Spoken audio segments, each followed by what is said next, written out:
주님께서 우리를 기도의 자리로 불러주셨습니다. 우리 다 같이 찬송가 342장 우리 같이 하시겠습니다. 찬송가 342장입니다. 너 시험을 당해 죄 짓지 말고. 342장 우리 같이 찬송하겠습니다.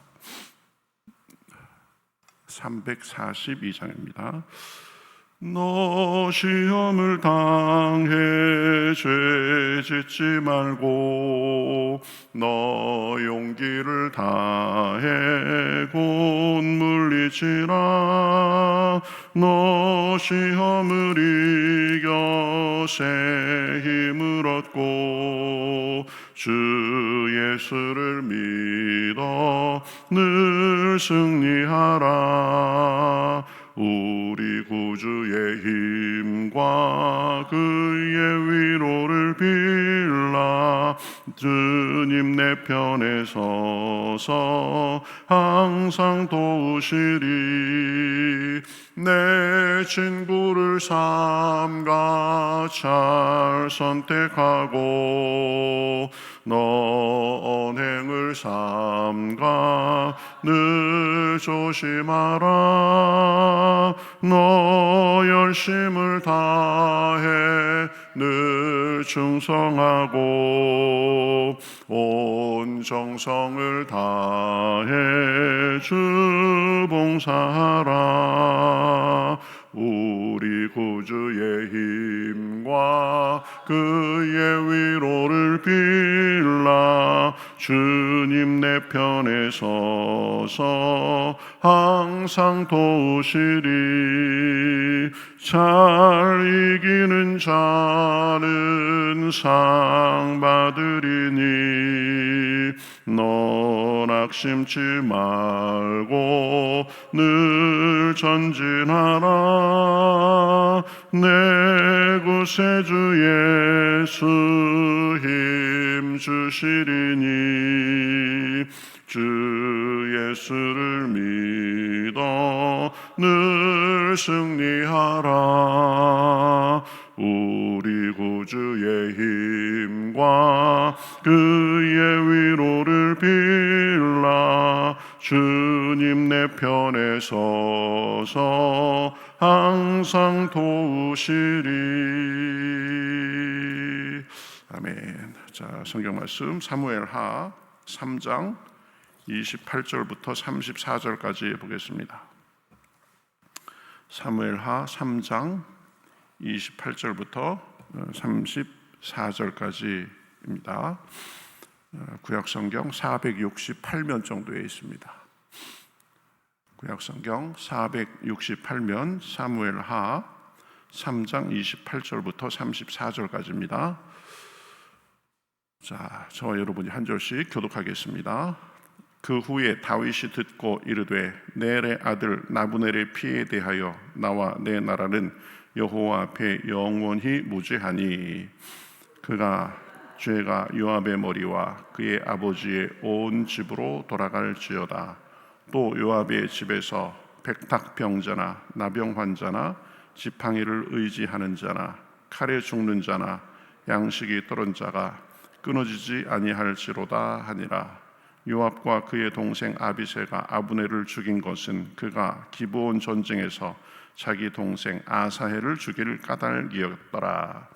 다윗이 요압과 및 자기와 함께 있는 모든 백성에게 이르되 너희는 옷을 찢고 굵은 배를 띠고 아브넬 앞에서 애도하라 하니라.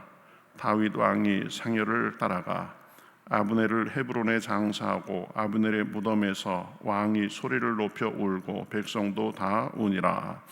왕이 아브넬을 위하여 애가를 지어 이르되 아브넬의 죽음이 어찌하여 미련한 자의 죽음 같은고.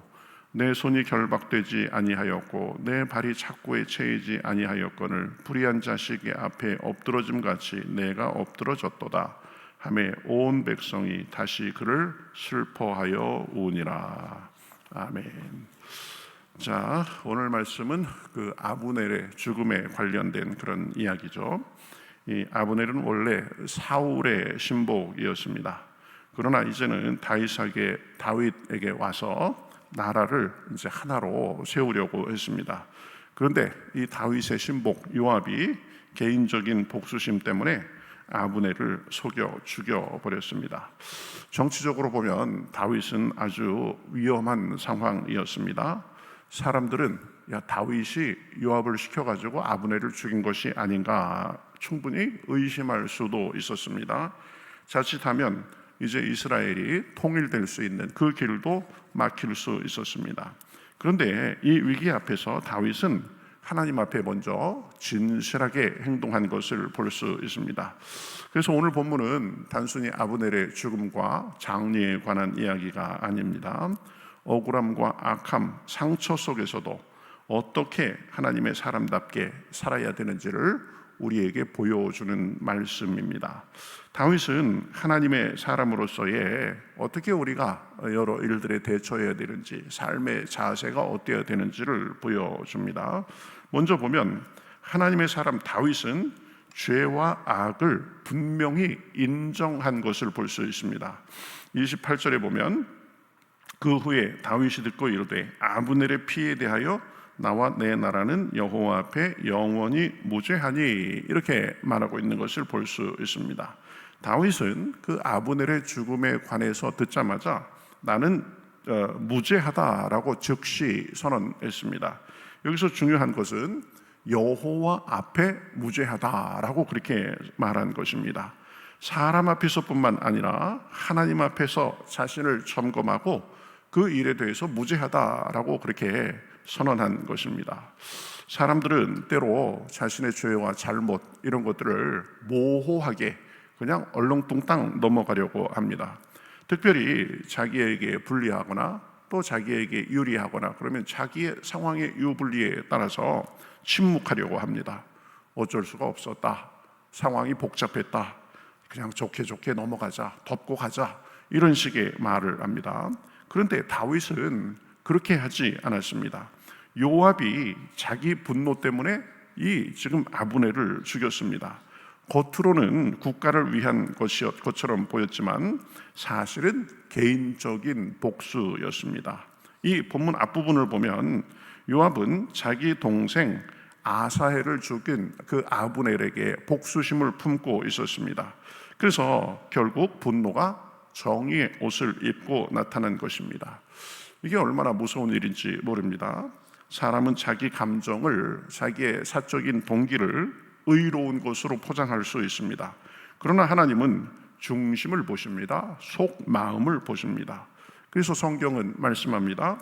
에베소서 4장 26절에 보면 분을 내어도 죄를 짓지 말며 해가 지도록 분을 품지 말고 마귀가 틈타지 못하게 하라, 이렇게 말합니다.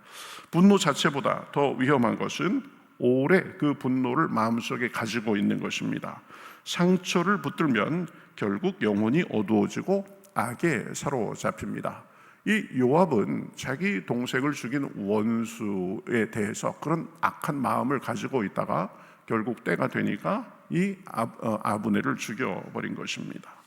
미국의 한 심리학자는 분노를 오래 품은 사람들의 특징을 연구했습니다. 겉으로는 웃고 지내는데 이 마음속으로는 계속 상대와 싸우고 있었다고 합니다. 분노를 감추고 겉으로만 그렇게 했던 거죠. 심지어 그래서 실제로 복수를 하지 않아도 마음속 분노만으로도 혈압과 심장 질환 위험이 크게 높아졌다고 합니다. 분노는 결국 자신을 먼저 무너뜨리는 것입니다. 자신의 마음과 심리가 무너진 것입니다. 육신의 건강도 무너집니다. 그 다음에 상대방도 무너뜨리는 것입니다. 요압도 그랬습니다. 처음에는 상처였습니다. 그러나 그 분노를 마음속에 고스란히 쌓고 있으니까 나중에는 결국 살인까지 이어졌습니다. 교회 안에서도 조심해야 됩니다. 서운함이 오래되면 그것이 분노가 됩니다.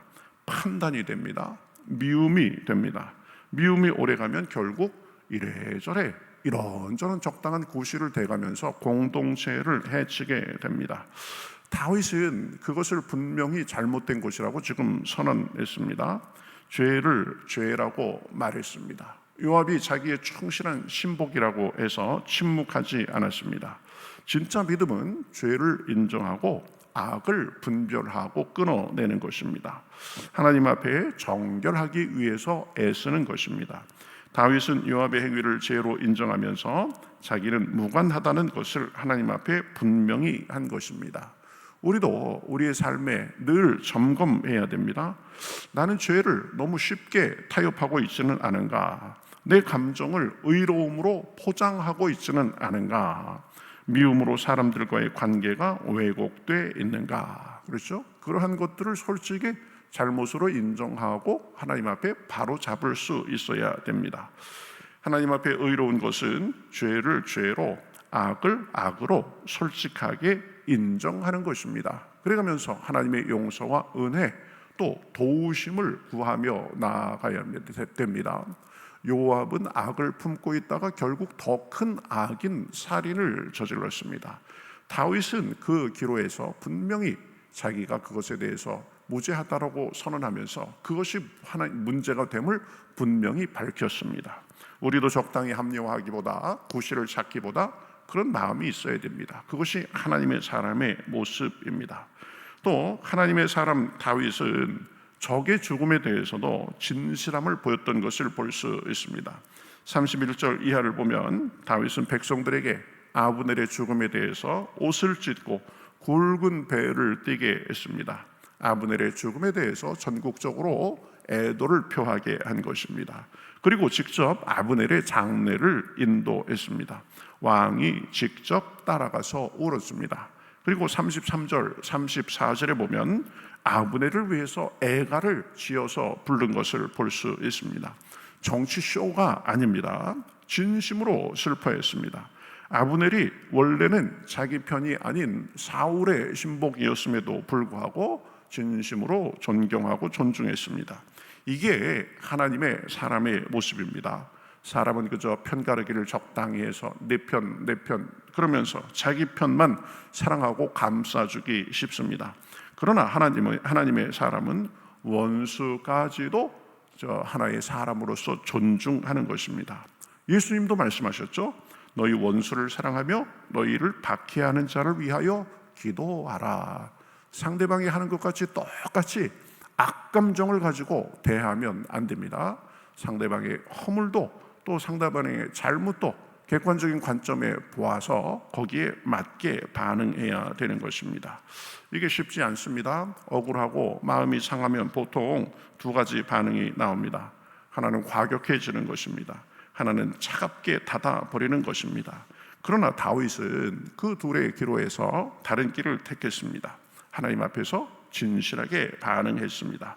우리도 원수의 망함 앞에서도 믿는 사람의 자세를 가져야 됩니다. 잘 됐다고 고소하다고 하면 안 되는 것입니다. 사람은 사람 자체로 존중할 수 있어야 되고 믿는 사람의 품격을 지킬 수 있어야 됩니다. 한국 초대교회 때 실제로 있었던 이야기입니다. 어떤 성도가 교회 안에서 큰 오해를 받아서 심한 비난을 받았습니다. 옛날이고 지금이고 그런 일들은 사람들이 모인 곳이기 때문에 자주 일어납니다. 그러나 억울했지만 끝까지 악하게 대응하지 않았습니다.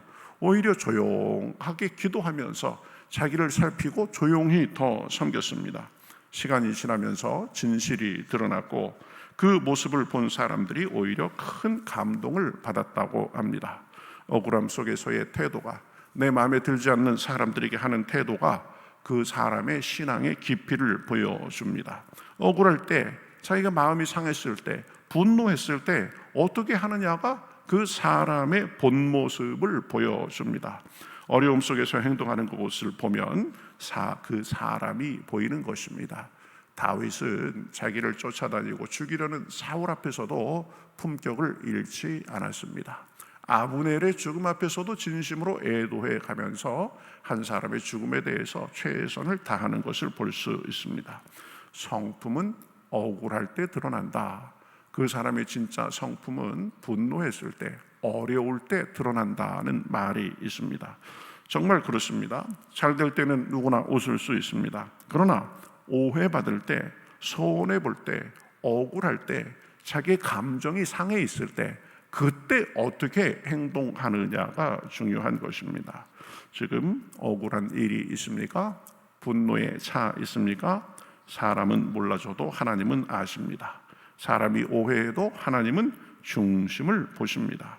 그러니 억울하고 답답한 상황 속에서도, 원수가 무너지는 그런 상황 속에서도 우리는 하나님만 바라보며 마음가짐과 처신을 잘 해야 됩니다.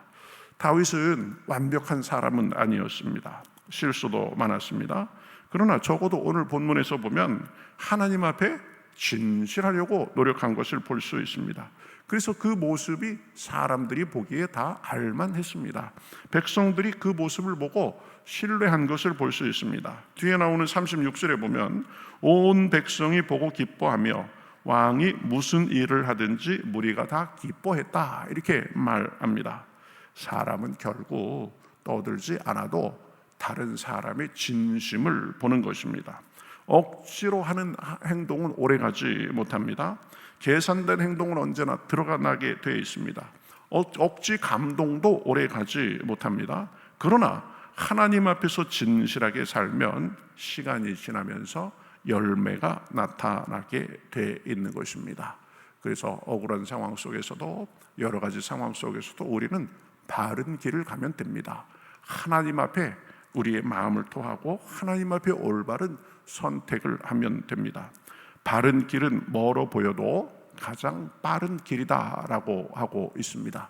하나님께서 인정하신 길이라면 조금 돌아가는 것 같아도, 조금 더딘 것 같아도 그곳에는 미래의 보장이 있습니다. 그러나 하나님의 뜻도 무시하고 그저 내 감정과 분노에 사로잡혀서, 내 이익에 사로잡혀서, 내 감정에 사로잡혀서 간다면 결국은 내 마음대로 하는 것 같아도 나중에는 낭패를 보게 될 것입니다. 오늘 본문에 보면 세 가지 종류의 사람이 보입니다. 요압은 상처를 붙들다가 악해졌습니다. 그래서 아브넬을 죽이는 일까지 했습니다. 아브넬은 억울하게 죽었습니다. 다윗은 하나님 앞에서 그 모든 상황 속에서 진실하려고 했습니다.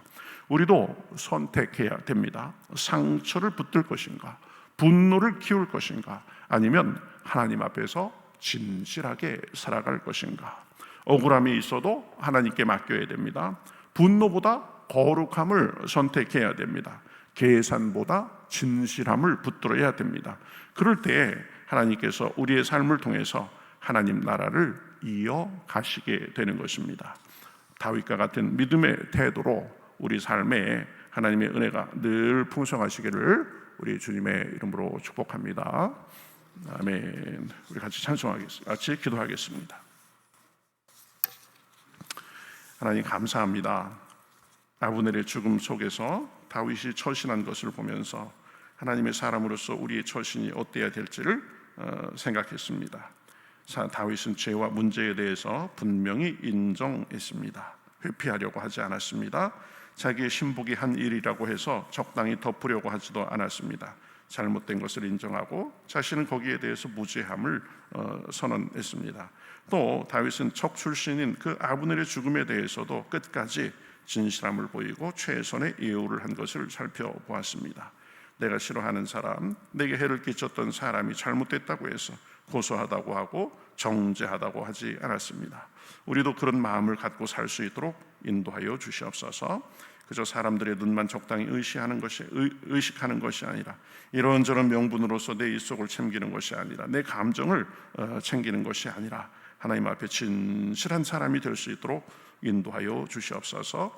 죄와 허물에 대해서 분명히 인정하고 하나님의 긍휼을 구할 수 있도록 인도해 주시고, 내가 싫어하는 사람, 또 내게 해를 끼친 사람이 잘못됨에도 그것에 대해서 내가 거기에 대해서 품격을 잃지 않고 하나님의 사람으로서의 모습을 가지고 살 수 있도록 인도하여 주시옵소서.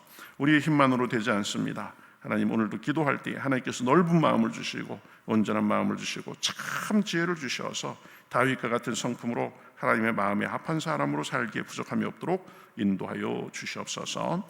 오늘도 기도할 때 성령의 충만을 부어주시고 기도 속에 하나님의 은혜가 넘치는 시간 될 수 있도록 함께 하실 줄 믿고 살아계신 예수님의 이름으로 기도하옵나이다. 아멘.